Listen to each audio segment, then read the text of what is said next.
નમસ્કાર વિદ્યાર્થી મિત્રો, કેમ છો? બધા મજામાં? હું જયવીરસિંહ વાઘેલા ફરીથી એકવાર આપનું હાર્દિક સ્વાગત કરું છું તમારી પોતાની રૂપ ચેનલની અંદર. જે વિદ્યાર્થી મિત્રો પહેલી જ વાર ચેનલને જોઈ રહ્યા છે, ચેનલને સબસ્ક્રાઇબ કરી લો, નોટિફિકેશન બટન ઓન કરી લો કે જેથી આવનારા ટાઈમમાં જેટલી પણ નવી અપડેટ આવે તમને મળતી રહે. અને ચેનલનું કન્ટેન્ટ તમને પસંદ આવતું હોય, વિડીયો સારા લાગતા હોય તો તમારા બીજા મિત્રો સાથે પણ શેર કરતા રહો કે જેથી એમને પણ સંશોધન અંગેનું આવું કન્ટેન્ટ મળી રહે અને એમના કોન્સેપ્ટ બધા ક્લિયર થઈ જાય. તો હાલો શરૂ કરીએ. આજના લેક્ચરમાં આપણે શીખવાના છે રિલાયબિલિટી એટલે શું ને વેલિડિટી એટલે શું.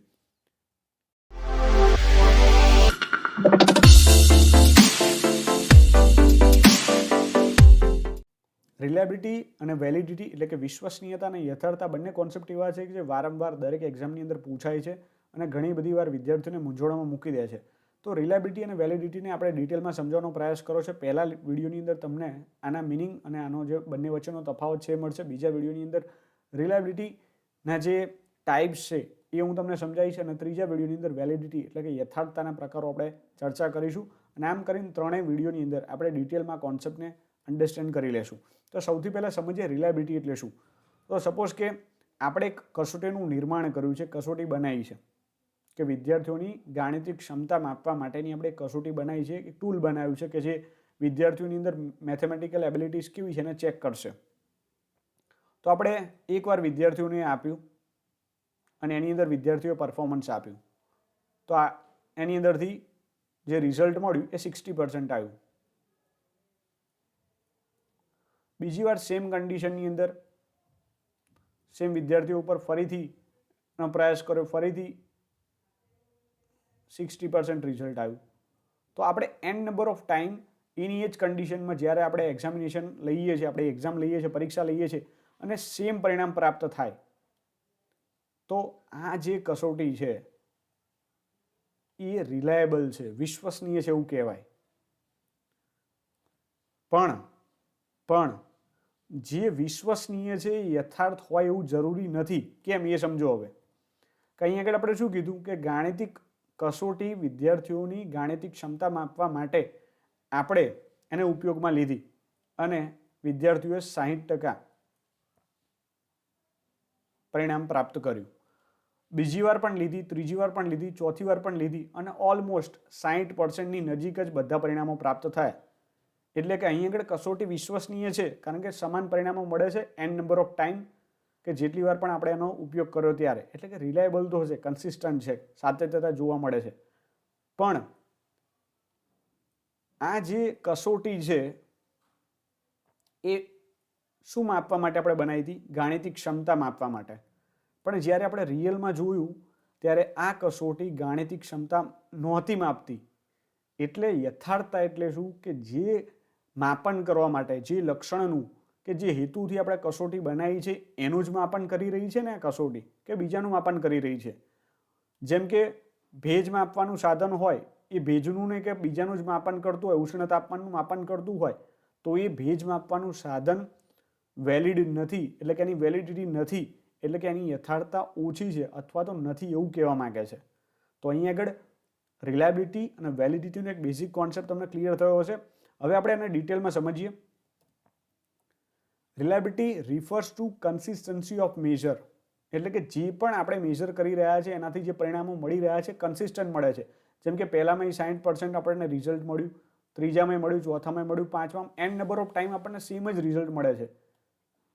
Weather the result can be reproduce under the same condition, એટલે કે ગમે તે કન્ડિશન હોય જે રિઝલ્ટ મળ્યું એ આપણને સેમ મળ્યું, એટલે કન્સિસ્ટન્સી આવ્યું, સાતત્યતા જોવા મળી પરિણામની અંદર. એટલે કે રિલાયબિલિટી એટલે શું કે જ્યાં આગળ પરિણામની સાતત્યતા જોવા મળે છે તેને આપણે શું કહીશું? રિલાયબિલિટી, એટલે કે વિશ્વસનીય છે આ કસોટી એવું કહી શકાય. તો અહીં આગળ જો કે માપવાના કોઈ પણ સાધન વડે એક જ વસ્તુનું વારંવાર માપ લેવામાં આવે.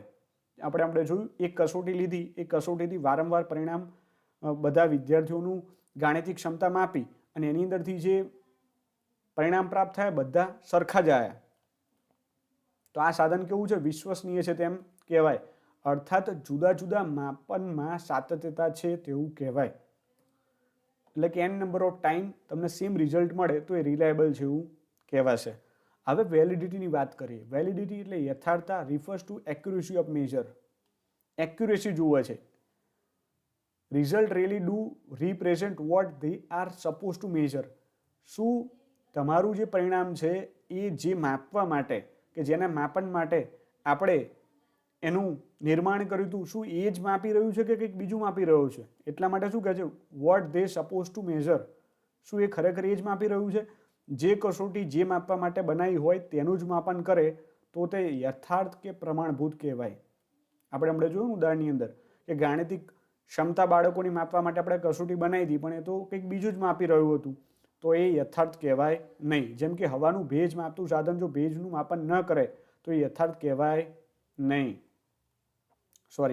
કે જે હવાનું ભેજ માપતું સાધન જો ભેજનું માપન કરે તો યથાર્થ કહેવાય, પણ એની જગ્યાએ જો ઉષ્ણ તાપમાનનું માપન કરે તો એ યથાર્થ કહેવાશે નહીં. તો આ એક બેઝિક ડિફરન્સ છે આપણે વિશ્વસનીયતા અને યથાર્થતા વચ્ચેનો.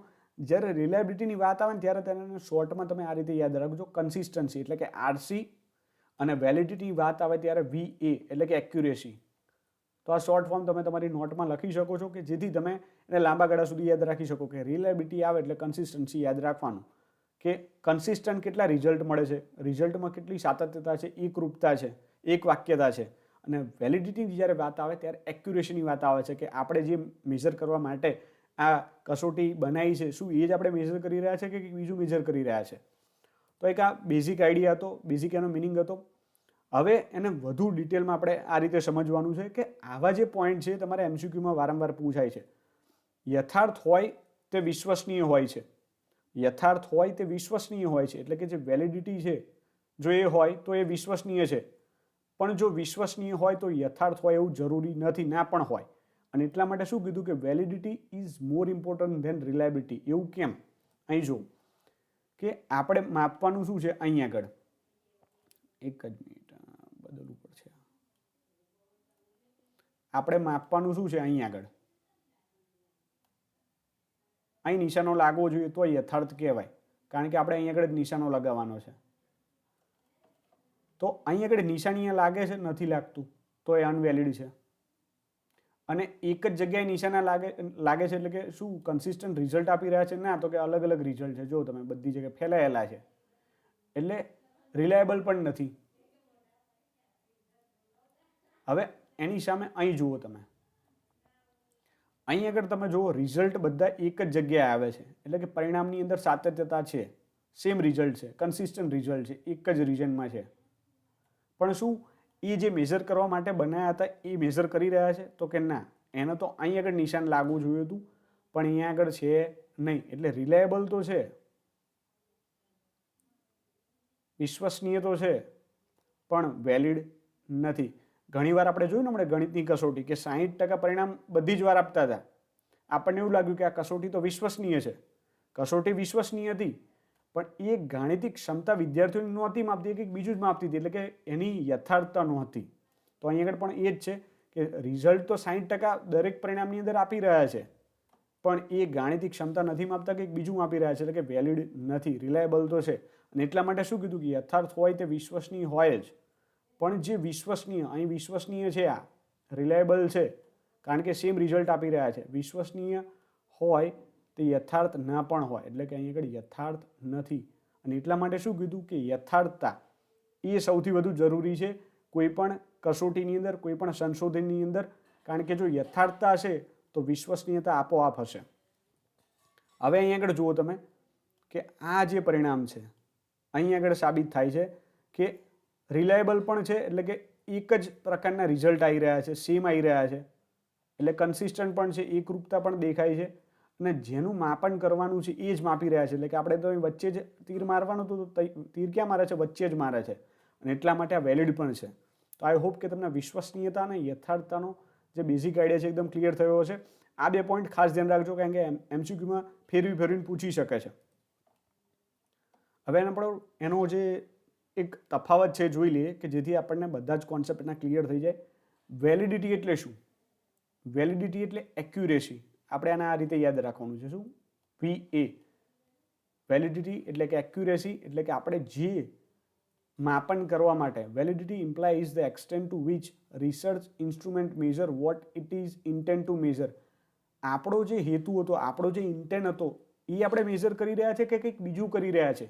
જો આપણો જે હેતુ હતો, આપણો જે ઇન્ટેન્ટ હતો, આપણે એ જ મેજર કરી રહ્યા છે, એનું જ માપન કરી રહ્યા છે, એ જ ચલ લક્ષણનું માપન કરી રહ્યા છે, તો આપણી જે કસોટી છે યથાર્થ છે, પ્રમાણભૂત છે એવું કહી શકાય.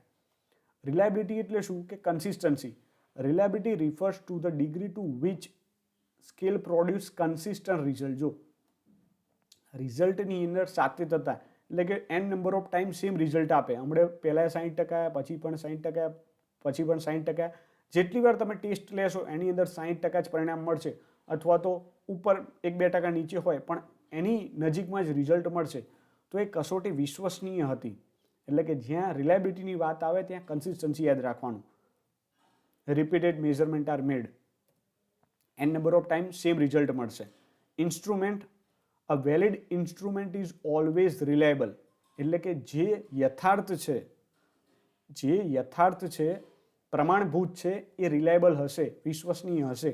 આપણે હમણાં જોયું ને કે validity is more important then reliability. સૌથી પહેલાં શું જોવાનું, કસોટી જ્યારે બનાવીએ ત્યારે એનું જ્યારે ચકાસણી કરતા હોય ત્યારે આપણે એ જોવું પડે કે શું આ કસોટી આપણે જે હેતુનું નિર્માણ કર્યું છે, જે હેતુ માટે આ બનાવી છે, એનું માપન કરી રહી છે.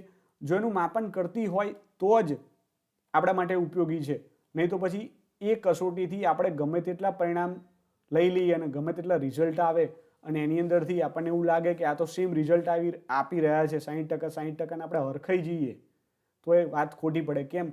કારણ કે એ જે રિઝલ્ટ મળી રહ્યા છે એ રિઝલ્ટ કેવા છે, ખોટા છે. આપણે જે માપવાનું હતું એ નથી માપી રહ્યા, કંઈક બીજું જ માપી રહ્યા છે. અને એટલા માટે સૌથી પહેલાં શું ચેક થાય? વેલિડિટી ચેક થાય. જો કસોટી વેલિડ હોય તો એ આપોઆપ રિલાયબલ થઈ જશે. Reliable instrument need not to be valid instrument, એ હમણાં જ તમને કીધું. રિલેટેડ ટુ એક્યુરેસી, વેલિડિટી હમણાં જ કીધું, VA એક્યુરેસી, અને રિલાયબિલિટી પ્રિસિશન એટલે કે કન્સિસ્ટન્સી અથવા તો પ્રિસાઇસનેસ ઉપર આધાર રાખે છે. એટલે બંનેનો મિનિંગ સેમ જ છે. વેલ્યુ, કોની વેલ્યુ વધારે છે? રિલાયબિલિટીની, યથાર્થતાની વેલ્યુ વધારે છે કે વિશ્વસનીયતા? ચલો તમે જ કહો. આપણે હમણાં જ કીધું કે સૌથી પહેલાં શું ચેક થાય? વેલિડિટી ચેક થાય. અને એટલા માટે રિલાયબિલિટી કરતાં વધુ વિશ્વાસપાત્ર કોણ છે? વેલિડિટી છે, પ્રમાણભૂતતા છે, યથાર્થતા છે. અને એટલા માટે સૌથી વધુ વેલિડિટી કોની છે? સૌથી વધુ ઇમ્પોર્ટન્સ કોની છે? વેલિડિટીની. અને આના કરતાં લેસ ઇમ્પોર્ટન્ટ કોણ છે? રિલાયબિલિટી. કેલ્ક્યુલેશન કરવું કોનું આસાન છે? એસેસમેન્ટ કરવું કોનું આસાન છે? રિલાયબિલિટીનું. કેમ? કારણ કે આપણને જોઈને જ ખબર પડી જાય કે ભાઈ પહેલી વાર 60%, બીજી વાર ડાયરેક્ટ 30%, તો આપણને ખબર પડી જાય કે આ જે કસોટી છે એ રિલાયબલ નથી. કેમ? કારણ કે દર વખતે અલગ રિઝલ્ટ આપે છે, કન્સિસ્ટન્ટ રિઝલ્ટ નથી આપતા. અહીં આગળ પછી પાછા 50% આવે, પછી પાછા 45% આવે, તો રિઝલ્ટ અલગ અલગ આવે તો સમજી લેવું કે વિશ્વસનીય નથી. કેમ? કારણ કે કન્સિસ્ટન્ટ રિઝલ્ટ આપતા નથી. તો આપણને તરત ખ્યાલ આવી જાય, ઇઝી છે એનું કેલ્ક્યુલેશન. પણ જ્યારે વેલિડિટીની વાત આવે ત્યારે એની જે કેલ્ક્યુલેશન છે, જેનું એસેસમેન્ટ છે, એ કરવું ડિફિકલ્ટ છે. કારણ કે આપણને જોવું પડે છે, એની અંદર અનુભવ હોવો જોઈએ કે ખરેખર આપણે આ જે ટૂલ બનાવ્યું છે એ ખરેખર ગાણિતિક ક્ષમતા માપવા માટે સક્ષમ છે કે નહીં. અને એટલા માટે એની જે કેલ્ક્યુલેશન છે, એનું એસેસમેન્ટ છે, ડિફિકલ્ટ છે. એની અંદર અનુભવ જોઈએ. ખરેખર સંશોધનની અંદર એવું નથી કે આ વધુ જોઈએ ને આ ઓછું જોઈએ. દરેક કન્ટેન્ટ, દરેક એલિમેન્ટ સંશોધનની અંદર ઇમ્પોર્ટન્ટ છે. એની અંદર પણ આ બંને એલિમેન્ટ ખાસ, એટલે કે રિલાયબિલિટી અને વેલિડિટી બંને એલિમેન્ટ્સ ઇમ્પોર્ટન્ટ છે સંશોધનની અંદર. અને આઈ હોપ કે તમને આ જે બેઝિક કોન્સેપ્ટ હતો એનો ખ્યાલ આવી ગયો છે કે રિલાયબિલિટી એટલે શું ને વેલિડિટી એટલે શું. તો હવે આની જે PDF છે એ તમને લગભગ 3 મિક્સ કરીને જ હું આપી દઈશ. એટલે તમે આ ચેનલ, આપણી ટેલિગ્રામ ચેનલ છે એની અંદર જોઈન થવું હોય તો તમે થઈ શકો છો. તો મળીએ નેક્સ્ટ લેક્ચરમાં. ત્યાં સુધી તમે તમારું અને તમારા ફેમિલી મેમ્બરનું ધ્યાન રાખજો. આવજો. જય હિન્દ, જય માતાજી.